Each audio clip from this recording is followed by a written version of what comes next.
എന്റെ സ്ട്രെങ്ത് ഉപയോഗിച്ച് ബിൽഡിംഗ് പൊളിക്കുന്നു. പക്ഷേ ദിവസം മുഴുവൻ ജോലി ചെയ്തിട്ട് 800 രൂപ മാത്രം. അവഞ്ചേഴ്സിൽ സൂപ്പർ ഹീറോ ആയിരുന്നു, ഇവിടെ ഡെമോളിഷൻ വർക്കർ. എന്റെ വെബ് പവർ ഉപയോഗിച്ച് തേങ്ങ പറിക്കുന്നു. ഒരു തേങ്ങയ്ക്ക് വെറും 5 രൂപ. ന്യൂയോർക്കിൽ ഞാൻ വില്ലന്മാരോട് പോരാടി, ഇവിടെ ഞാൻ തേങ്ങകളുമായി പോരാടുന്നു. കേരളത്തിലെ മികച്ച പെസ്റ്റ് കൺട്രോൾ സർവീസ്. ഞാൻ ഉറുമ്പുകളോട് സംസാരിക്കും, അവർ മറ്റു പ്രാണികളോടും. വീട്ടൊന്നിന് വെറും 200 രൂപ. സാൻ ഫ്രാൻസിസ്കോയിൽ ഞാൻ ടെക് വിദഗ്ധനായിരുന്നു, ഇവിടെ ഞാൻ. ഈ പണി എത്ര കഷ്ടമാണ്. ദിവസം മുഴുവൻ കല്ല് പൊട്ടിക്കുന്നു, പക്ഷെ സാലറി 500 രൂപ മാത്രം. അസ്ഗാർഡിൽ ഞാൻ ദേവനായിരുന്നു, ഇവിടെ കല്ലുകൊത്തി.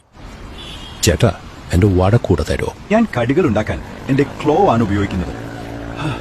എന്നാൽ ഒരു വടക്ക് 5 രൂപയെ കിട്ടണം. എന്തൊക്കെയാണോ ഈ കാണിച്ചു വെച്ചേക്കുന്നത്? നിങ്ങൾ ഇതിന് ഫൈൻ അടക്കേണ്ടി വരും. സോറി സർ, ഇനി ആവർത്തിക്കില്ല. എല്ലാ ദിവസവും ചായല കയറി ഇറങ്ങി.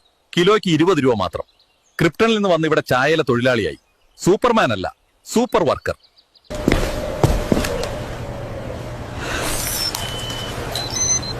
ഞാനിപ്പോ കേരളത്തിലെ ഏറ്റവും ധനികനായ സൂപ്പർ ഹീറോയാണ്. ഈ മാസം 5 തവണ എന്റെ വൃക്ക ദാനം ചെയ്തു. ഓരോന്നിനും 2 ലക്ഷം രൂപ. എന്റെ പുനരുജ്ജീവന ശക്തിയാണ് എന്റെ ATM മെഷീൻ. ഇന്നലെ രാത്രി മുഴുവൻ കള്ള് എത്തി. ലിറ്ററിന് 40 രൂപ മാത്രം. ഗോതം സിറ്റിയിൽ ഞാൻ കുറ്റവാളികളെ പിടികൂടുമായിരുന്നു, ഇവിടെ ഞാൻ കള്ള് എത്തുന്നു. അമേരിക്കയിലായിരുന്നെങ്കിൽ ഇതിലും ഭേദമായിരുന്നു. ഇപ്പോൾ കേരളത്തിൽ ഞാൻ കഠിനമായ ജോലിയാണ് ചെയ്യുന്നത്. അവരെന്നെ ഉപയോഗിച്ച് ധാരാളം വൈദ്യുതി ലാഭിക്കുന്നുണ്ട്. എന്നിട്ട് വെറും 50 രൂപയാണ് എനിക്കുന്നുണ്ട്. എന്റെ മത്സ്യ സുഹൃത്തുക്കളെ ടൂർ ഗൈഡുകളായി ഉപയോഗിക്കുന്നു. അവർ വിനോദസഞ്ചാരികൾക്ക് മികച്ച സ്ഥലങ്ങൾ